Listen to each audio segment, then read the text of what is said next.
Welcome back दोस्तों। स्वागत है आपका निशान क्लासेस पर। गवर्नमेंट एग्ज़ाम की तैयारी के लिए हमारे चैनल को सब्सक्राइब करिए। हमने पिछले वीडियो में देख लिया था ये गुलाम वंश को हम लोगों ने पढ़ा था। गुलाम वंश के जो अंतिम शासक थे कैकुबाद, कैकुबाद, जिनकी हत्या कर दी जाती है किसके द्वारा?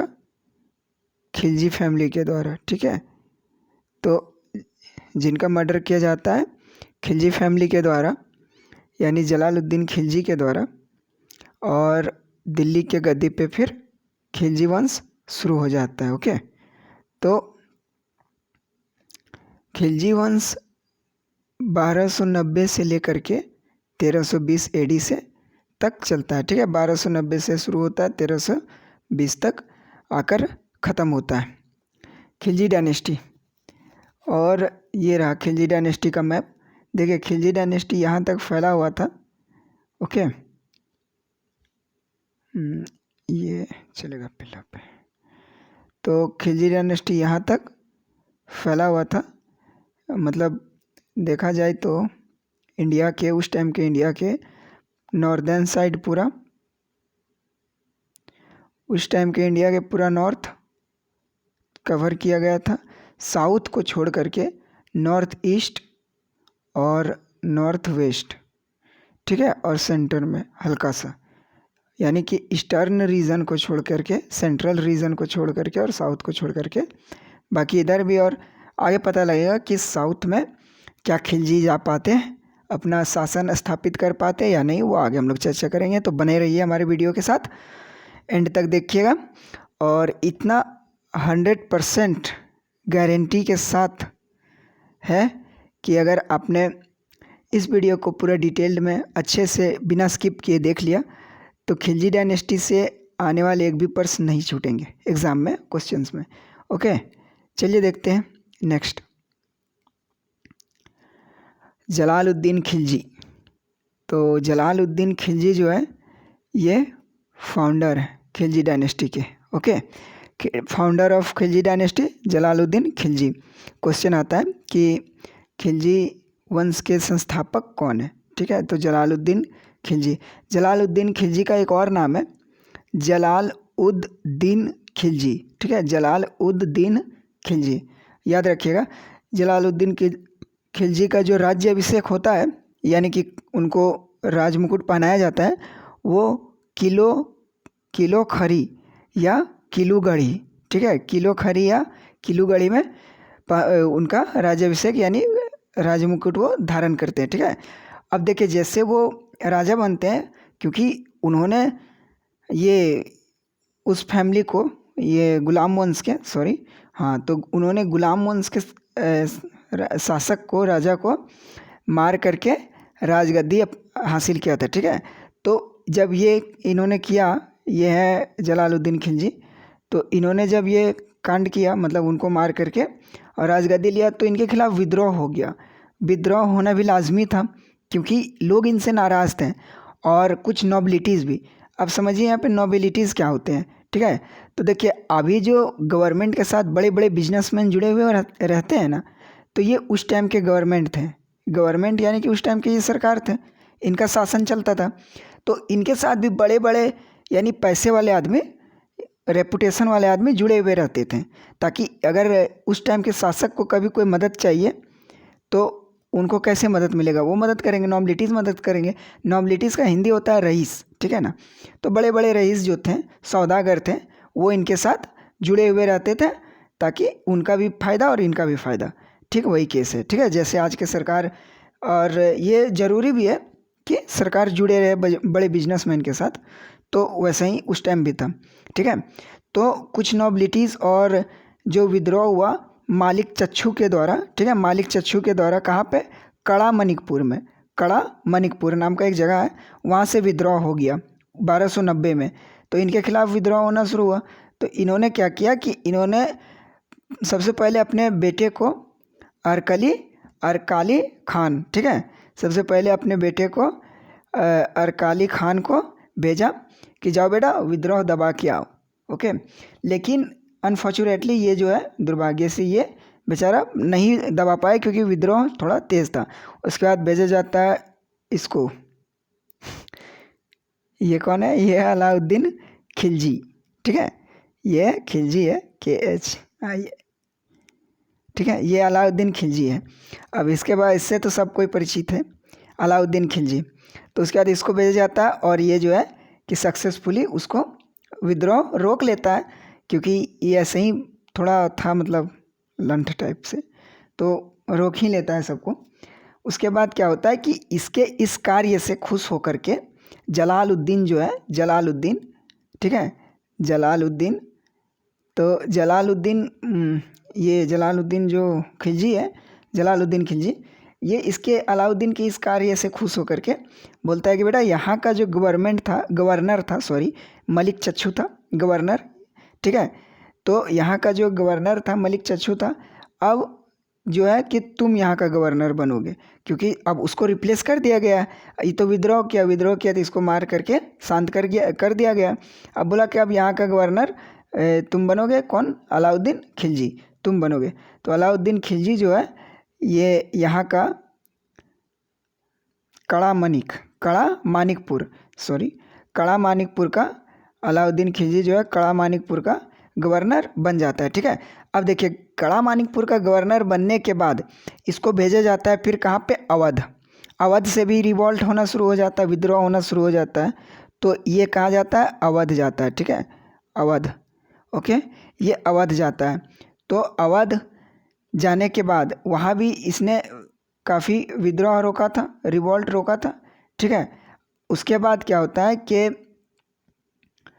अवध के बाद ये जाता है कहाँ पे, देवागिरी। ठीक है, देवागिरी, यस, देवागिरी जाते हैं। ठीक है, तो देवागिरी जाने के बाद अलाउद्दीन देवागिरी में भी रिवॉल्ट रुकता है, वहाँ से भी कुछ रिवॉल्ट होना शुरू हो जाता है। ठीक है, वहाँ से भी रिवॉल्ट होना शुरू हो जाता है।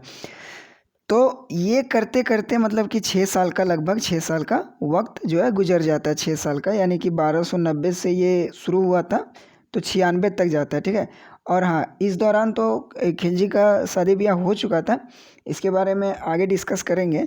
खिलजी यानी कि अलाउद्दीन खिलजी। ओके, तो अलाउद्दीन का टोटल 5 शादी हुआ है, जिसमें से सबसे पहला जो है उसका नाम है मलिकाए जहान, जो कि इसी का जलालुद्दीन की ही पुत्री होती है, बेटी होती है। तो जब ये विद्रोह रोकता है इससे 1 साल पहले ही, यानी कि 89 के करीबन में इनका निकाह हो चुका होता है अलाउद्दीन का, इनके साथ, इनकी बेटी के साथ, जो नाम है इनका बेटी का मलिकाए जहान। ठीक है, इनकी बेटी का नाम है मलिकाए जहान। दोस्त वीडियो थोड़ा लंबा हो जाएगा इसलिए शॉर्टकट में। ओके, तो मलिकाए जहान से इनका शादी हो चुका होता है क्योंकि जबकि अब वो प्रिंसेस है, राजकुमारी है और जलालुद्दीन की बेटी है, तो ये जो है बहुत मतलब इसके अंदर घमंड रहता है। तो इस घमंड की वजह से ये जो है ये मलिकाए जहान, इसका हिंदी मतलब देखें तो पूरे जहान की मालिक, दुनिया की मालिक। तो ये जो क्या करती है कि ये अलाउद्दीन को रखती, सोचती है कि अलाउद्दीन जो है मेरे पैरों के नीचे दब के रहे, लेकिन ये दबने वाला नहीं था। अलाउद्दीन जो है इसका कैरेक्टर, डोमिनेटिंग कैरेक्टर इसका खुद था और ये सोच रही थी कि नहीं, अलाउद्दीन ही मेरे से दब के रहे, और इस वजह से इसको इसके साथ मन नहीं लगता, अलाउद्दीन को भी अच्छा नहीं लगता इसके साथ, और इस मलिकाए जहान को भी अलाउद्दीन के साथ अच्छा नहीं लगता। तो इसीलिए इसने और 2-3 शादी कर लिया आगे चल के। तो खैर ये तो लगा है। तो हम लोग आते हैं next come to the point. Okay, हाँ, तो अवध और देवगिरी में रिवॉल्ट रोकने 6 साल बीत गया, 90। अब क्या होता है कि देवगिरी में जब 96 में रिवॉल्ट रोकने के लिए जाता है कौन, अलाउद्दीन, उसके बाद रोकने के बाद क्या करता है कि इसको जलालुद्दीन को एक ख़त लिख के भेज देता है कि मतलब भेज देता है कि हमने यहाँ पे बहुत सारा माल लूटा है, सोना लूटा है, तो आप क्या कीजिए कि आ जाइए। ठीक है, आप आ जाइए गाड़ी लेकर के और उसको ले जाएंगे, ऐसे करके एक ख़त लिखता है और धोखा से बुलाता है। ओके, कैसे भी करके धोखा से बुलाता है इसको, जलालुद्दीन को। ठीक है, जलालुद्दीन को धोखा से बुलाता है कि आप आ जाइए देवगिरी। जब जलालुद्दीन देवगिरी आता है, ठीक है, तो पीछे से अलाउद्दीन आकर के इसको जलालुद्दीन को मार देता है। ठीक है, जलालुद्दीन को मार देता है और दिल्ली का सिंहासन अपने कब्जे में ले लेता है। ठीक है, उसके बाद बन जाता है दिल्ली का शासक। कब? 1296 में। अब आ जाते हैं अलाउद्दीन खिलजी पे। ठीक है, तो अलाउद्दीन खिलजी जो है 1296 में दिल्ली का शासक बन जाता है। Alauddin Khilji proclaimed kingship knows no kingship. और जब वो जलालुद्दीन को मारता है, ये अलाउद्दीन ये है, ठीक है, जब अलाउद्दीन जलालुद्दीन को मारता है उसके बाद क्या बोलता है कि जैसे मूवी में विलेन, जैसे कि विलेन जो है हीरो को मार दिया है ना, उसके बाद लास्ट में बोलता है क्या है कि मतलब कोई भी एक डायलॉग बोलता है, ठीक है ना, तो ऐसे ही ये इसको मार करके एक डायलॉग बोला है, एक डायलॉग दिया है कि राजत्व कोई रिश्तेदारी नहीं जानता। यानी जिसको राज काज करना है और जिसको चलाना है वो कोई रिश्तेदारी नहीं जानेगा, वो रिश्तेदारी नहीं देखेगा। ठीक है, तो इसने ये डायलॉग दिया है। हाँ, ये क्वेश्चन आ सकता है या फिर आया भी हो कहीं ना कहीं कि राजत्व कोई रिश्तेदारी नहीं जानता।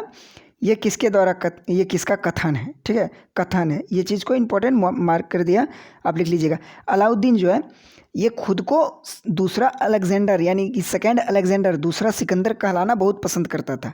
ठीक है, ये मतलब कि चाहता था कि हमको लोग कहें कि हम दूसरा अलेक्जेंडर है, यानी कि हम दूसरे सिकंदर हैं। ऐसा क्यों करता था? क्योंकि इसके आगे का कारण हम लोग नेक्स्ट आगे जानेंगे।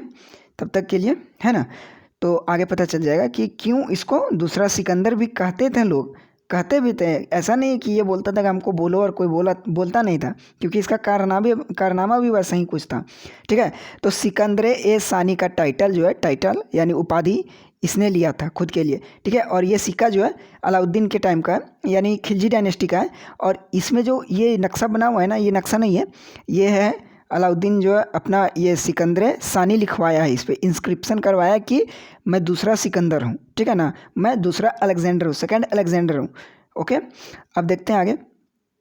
हाँ, तो अलाउद्दीन विक्टोरियस स्टेट्स, यानी कि आप देखिए इसको दूसरा अलेक्जेंडर क्यों कहते हैं। ओके, क्योंकि इसने एक एक करके बहुत सारे राज्य जीतने लगे। ठीक है, हालांकि अलेक्जेंडर जो था वो कंट्री जीतता था, ये स्टेट जीत रहा है, पर जीत रहा है ना। तो सबसे पहले 1298, अब जैसे राजगद्दी पे आया, राजा बन गया 96 में, हालांकि 16 में 20 साल। और एक बात याद रखिएगा, खिलजी डायनेस्टी से बहुत इंपॉर्टेंट बात है, आप लोग नोट कर सकते हैं कि खिलजी डायनेस्टी जो है टोटल मतलब कि टोटल चला था कितना, 90 से लेकर के 20 तक, यानी 30 साल, टोटल 30 साल चला। उसमें 20 साल अकेले जो है इसने राज किया था, ये राज किया थी मतलब इसका नाम अलाउद्दीन खिलजी है ना। अलाउद्दीन खिलजी जो है अकेले 20 साल राज किया। उसके बाद ये 10 साल में बाकी बांट के 1-2-4 को जो है 2-4 साल करके राज किया गया था। ठीक है ना, तो ये चीज़ याद रखिएगा कि और दिल्ली सल्तनत में सबसे कम चलने वाला वंश क्या है, कौन सा है? डायनेस्टी, खिलजी डायनेस्टी है, समझे। सबसे कम चलने वाला डायनेस्टी वंश जो है खिलजी वंश है। और खिलजी वंश में सबसे ज़्यादा चलने वाला राजा जो है यानी किंग जो है वो है अलाउद्दीन खिलजी। ओके, उसके बाद इसके बाद जो इनका ये है ना राजत्व कोई रिश्तेदारी नहीं जानता, एक मोहम्मद गौरी है शायद, आप कमेंट करके बताइएगा कि कौन है। हम स्टेटमेंट में बता दे रहे हैं, मुट्ठी भर बाजरे के चलते मैं दिल्ली का सल्तनत खो देता। ठीक है, यानी दिल्ली का राजगद्दी खो देता, मुट्ठी भर बाजरे के चलते मैं दिल्ली का राजगद्दी खो देता, ऐसा एक स्टेटमेंट दिया है, एक डायलॉग दिया है। ठीक है, वो कौन से राजा ने दिया ये आप कमेंट करके बताइएगा। ओके, अब देखिए 1298 में गुजरात में युद्ध होता है, 1298 में गुजरात का युद्ध। उसके बाद रणथंभौर 1301 में, ठीक है, यहाँ से 3 साल बाद 1301 में तुरंत रणथंभौर में कुछ करता है, यानी युद्ध करता है और इसको भी जीत लेता है। ठीक है, उसके बाद मेवाड़ में भी 1303 में युद्ध करता है और इसको जीत लेता है। ओके, और ये इम्पोर्टेंट्स है, ये डेट जो है ना, डेट ये आप याद रखिएगा, ये डेट बहुत इंपॉर्टेंट है, यही पूछता है यार। ठीक है, डेट पूछेगा या फिर ये बैटल पूछेगा, battle of Jalore, battle of Malwa, Ranthambore और गुजरात और मेवाड़। ठीक है, तो बैटल ऑफ मालवा का जो युद्ध होता है 1305 में और जलौर का जो युद्ध होता है 1311 में। ओके, 1311 में। ठीक है, आप देखिए डेक्कन साइड में, यानी डेक्कन यानी साउथ को। ठीक है, ये जो भारत का नक्शा है ना हमारा, हालांकि ठीक तो नहीं बन रहा है, पर जो भी है नीचे जो ऐसे है, ऐसे पेनिनसुलर जो है ना, तो उधर कट जाएगा। हाँ, हालांकि ये नहीं है, आप इसके ऊपर नेक्सिलेट कर लीजिए। हाँ, तो ये जो है ना, ये डेक्कन साइड, तो ये पेनिनसुलर साइड को डेक्कन कहा जाता है। ओके, तो ये डेक्कन साइड जो है खिलजी जो है डेक्कन साइड में अटैक करता है। ओके, खिलजी नहीं, खिलजी मतलब खिलजी के नेतृत्व में इनका ये रहते हैं मलिक काफूर, ठीक है। इनके आर्मी को लीड कर रहे होते हैं, यानी मंत्री जो होता है ना, मतलब क्या बोलते हैं, जो पहले आर्मी लेकर के जाता था वो लेफ्टिनेंट, अभी तो लेफ्टिनेंट चलता है, ठीक है। उस टाइम सेनापति, हाँ याद आ गया, सेनापति। ओके, तो सेनापति जो था वो मलिक काफूर। ओके, तो देखिए देवगिरी इधर से पड़ता है, देवगिरी सबसे पहले देवगिरी में अटैक करता है।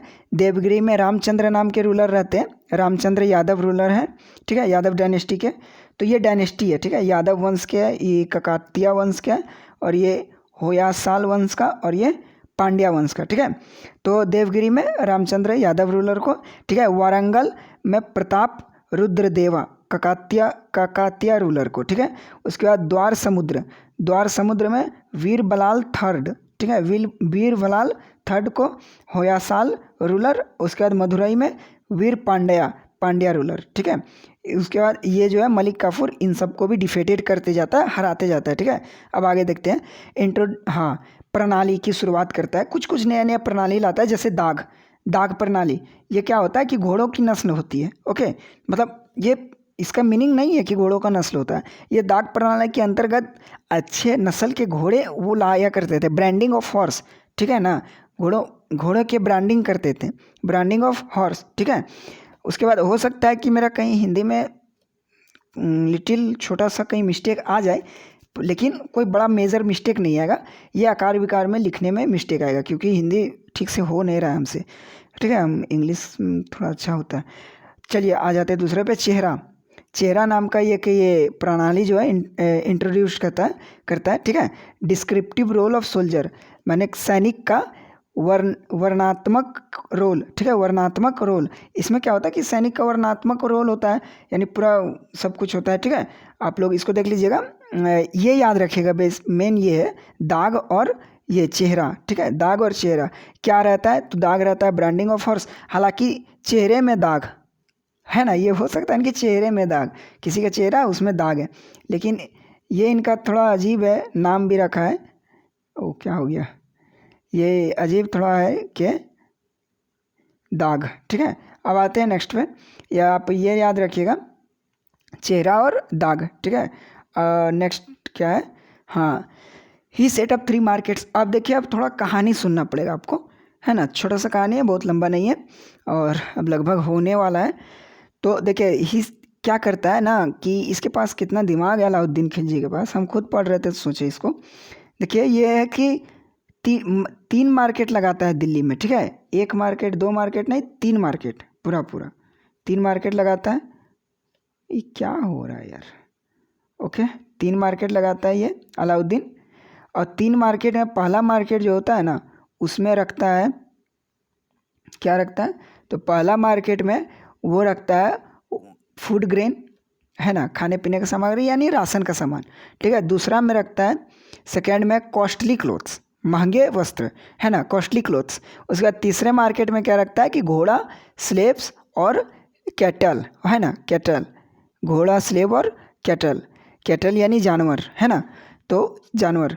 देखिए ये क्या करता है कि उन्होंने दिल्ली में, ठीक है, यहाँ से पढ़िए, उन्होंने दिल्ली में 3 बाज़ार व्यवस्थित किए, पहला राशन के लिए फूड ग्रेन्स, दूसरा महंगे वस्त्र, और तीसरा घोड़े, गुलाम और जानवर के लिए, ठीक है। घोड़ा में तो आपको पता है, गुलाम यानी पहले देखिए उस टाइम पे गुलाम खरीदे और बेचे जाते थे, है ना, कि कोई भी गरीब परिवार का अगर कहीं से बड़ा सेठ से, या फिर कहीं बड़ा मतलब कोई नहीं होता है, निर्दयी सेठ से कोई उधार लिया, नहीं चुका पाया, तो उसको गुलाम के रूप में रख लेते, क्योंकि वो उस टाइम का ज़माना जब एडमिनिस्ट्रेटिव सिस्टम यानी डेमोक्रेसी नहीं आया था, ठीक है, नॉन डेमोक्रेटिक गवर्नमेंट था। और हाँ, नॉन डेमोक्रेटिक गवर्नमेंट से मुझे एक चीज़ याद आ गया, बता देते हैं, अच्छा चीज़ है। देखिए ये जो है ना, रुकिए बता रहे हैं, जलालुद्दीन खिलजी के बारे में है, जलालुद्दीन खिलजी के बारे में, ठीक है। तो ये रहा जलालुद्दीन हमारा खिलजी, ओके, तो देखिए जलालुद्दीन खिलजी जो है ना, ये एक मतलब डॉक्टर हैं, ठीक है, डॉक्टरेट की डिग्री डॉक्टर A.L. श्रीवास्तव है ना, doctor A.L. Srivastava, A.L. Srivastava ने कहा है क्या, A.L. श्रीवास्तव के अकॉर्डिंग, ठीक है, उनके हिसाब से जलालुद्दीन खिलजी जो है ना, आइडियोलॉजी ऑफ लिबरल ऑटोक्रेसी, क्या, एक डॉक्टर हैं जिनका नाम है A.L. Srivastava, okay, A.L. Srivastava. देखिए इनके पास डॉक्टरेट का डिग्री, इसलिए डॉक्टर है, कोई ज़रूरी नहीं कि डॉक्टर लगा हुआ है नाम के पहले तो वो सर्जरी करते हैं, ऐसा नहीं है। A.L.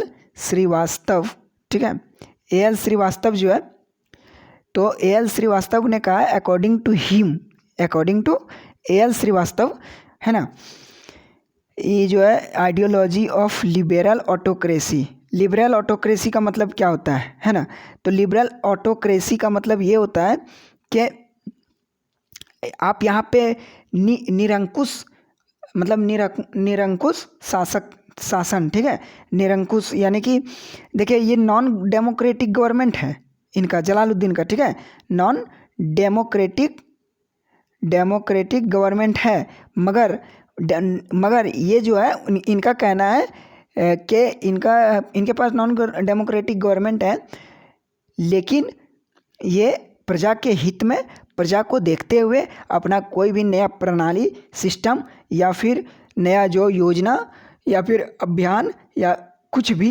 है ना, कहीं भी बाज़ार लगाना, कहीं नहर खुदवाना है, केनाल, और कहीं तालाब, कहीं नदी, तो वो प्रजा के हित में देखते हुए ये कार्य किया करते थे, ठीक है। तो अगर ये पूछा जाए, इम्पोर्टेंट है, नोट कीजिए कि अगर ये पूछा जाए कि जलालुद्दीन खिलजी जो है किस आइडियोलॉजी के थे, ठीक है, ये बेसिकली छोटे मोटे एग्जाम्स में नहीं, हायर लेवल के एग्जाम्स में इतना डीप पूछा जाएगा, ठीक है, कि किस आइडियोलॉजी के इंसान थे, तो ये लिबरल, ठीक है ना, liberal autocracy, okay, liberal autocracy है ना, तो लिबरल ऑटोक्रेसी के मिजाज के थे, मतलब मिजाज मतलब ये इस व्यक्तित्व के इंसान थे, लिबरल ऑटोक्रेसी के, है ना।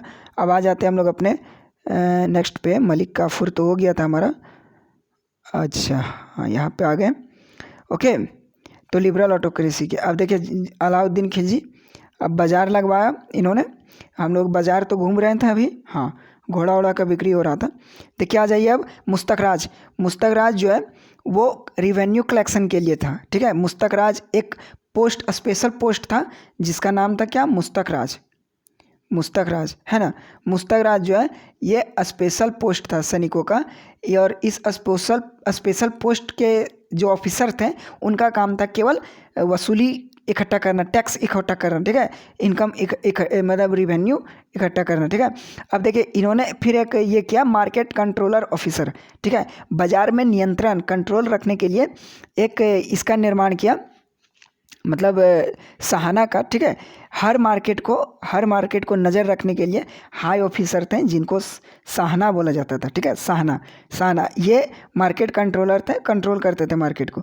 उसके बाद दीवाने रियासत और सहाना ए मंडी और दीवाने रियासत, ये जो दो ऑफिसर के कैटेगरी है ना, ये दोनों ऑफिसर का काम क्या था, बाजार के ठीक है, निरीक्षण, ठीक है, ये निरीक्षण करते थे, यानी कि अगर सिंपल भाषा में कहे तो ये चेक करते थे, ओके, चेकिंग करते थे, है ना, चेकिंग करते थे। अभी जैसे पुलिस वगैरह सब चेक करता है ना मेला वाला में आके, हाँ, तो वही चेक करते थे, ठीक है, कि सब सही तो है, और आने जाने का सामान, और स्ट्रिक्टली एकदम ये दोनों डिपार्टमेंट के ऑफिसर थे ना, ये दोनों दीवाने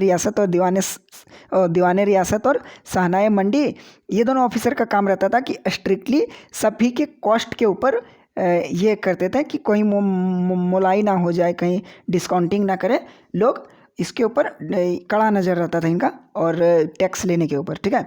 उसके बाद क्या कि सराय अदल जो है ओपन मार्केट का नाम था, है ना, ये नाम है, सराय अदल जो है ओपन मार्केट का नाम है, और ये जो है ओपन मार्केट में क्या करता था कि जितना भी सामान जो है बेचने के लिए लोग लाते थे ना, वो सराय अदल पे लाते थे, है ना, ओपन मार्केट पे लाते थे, जिस ओपन मार्केट का नाम सराय अदल है। तो जितना भी माल सामान बेचने के लिए लोग आए उसको सराय अदल पे लाए, ठीक है। अब नेक्स्ट देखते हैं मेंस कंस्ट्रक्शन, ठीक है। इसका मुख्य जो निर्माण था, कंस्ट्रक्शन क्या था, ये अलाई दरवाजा इसने बनाया है। अलाई दरवाज़ा क्या था, ये कुतुब मीनार के भीतर जाने वाला दरवाजा है, ठीक है। कुतुब मीनार के भीतर जाने वाला ऐसा मतलब कि नहीं है कि खोल दिया भीतर घुस गया, नहीं, ये एंट्रेंस गेट है।